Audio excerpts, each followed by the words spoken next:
The theory of artificial evolution, presented by David R. Wood.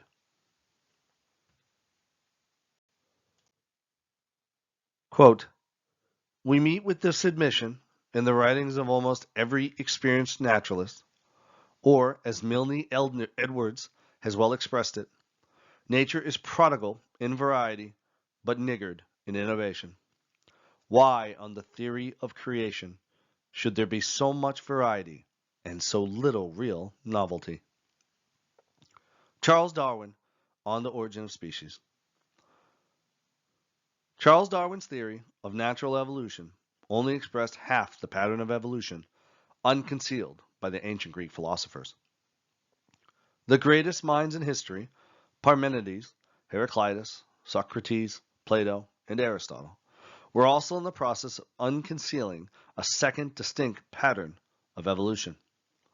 The concept of artificial selection, Darwin mined from ancient Greek texts, is actually the core mechanism for the second conceptual pattern, the process of artificial evolution.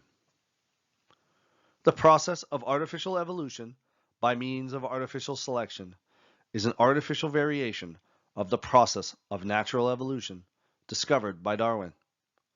This second process came into existence the moment the species Homo sapiens evolved to possess the natural adaptations of consciousness and imagination.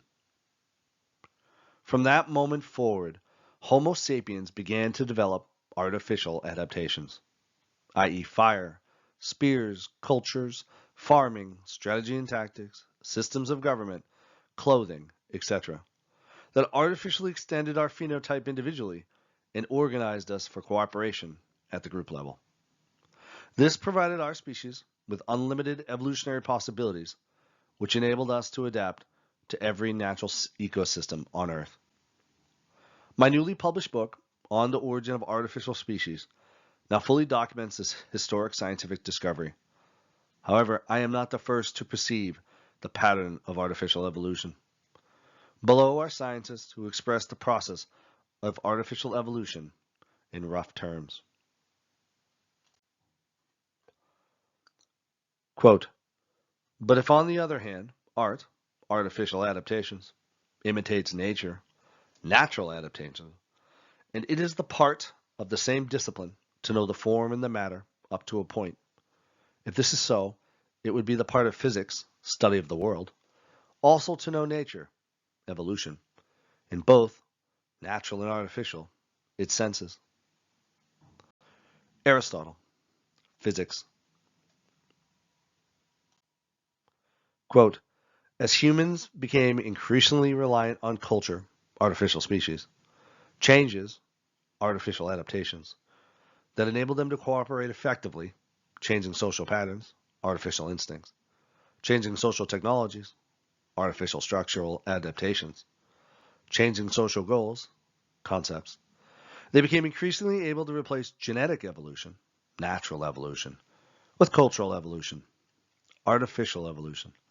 They set us on an artificial evolutionary trajectory of rapid technological innovation, accelerated artificial evolution, the fruits of which, if tech experts are to be believed, will either save or destroy, cause the extinction of, humankind. James Mark Baldwin, A New Factor in Evolution. Quote, the underlying rationale is straightforward.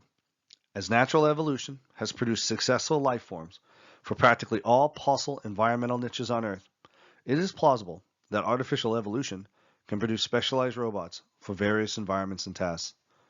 The long-term vision foresees a radically new robotic technology, where robots can reproduce, evolve, and learn, thus becoming fitter and fitter to the environment and fit for purpose, without the need for direct human oversight.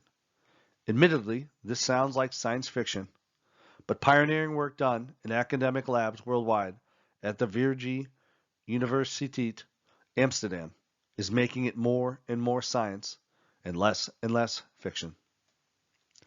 A.E. Iben, Robot Evolution, Artificial Intelligence by Artificial Evolution.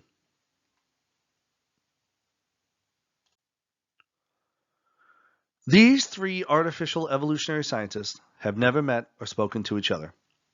How is it that all three of them have identified the same pattern?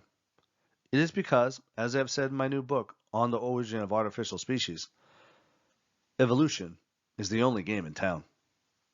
There is nothing else for them to describe except the patterns in nature, i.e. the world, described originally by the ancient Greek philosophers.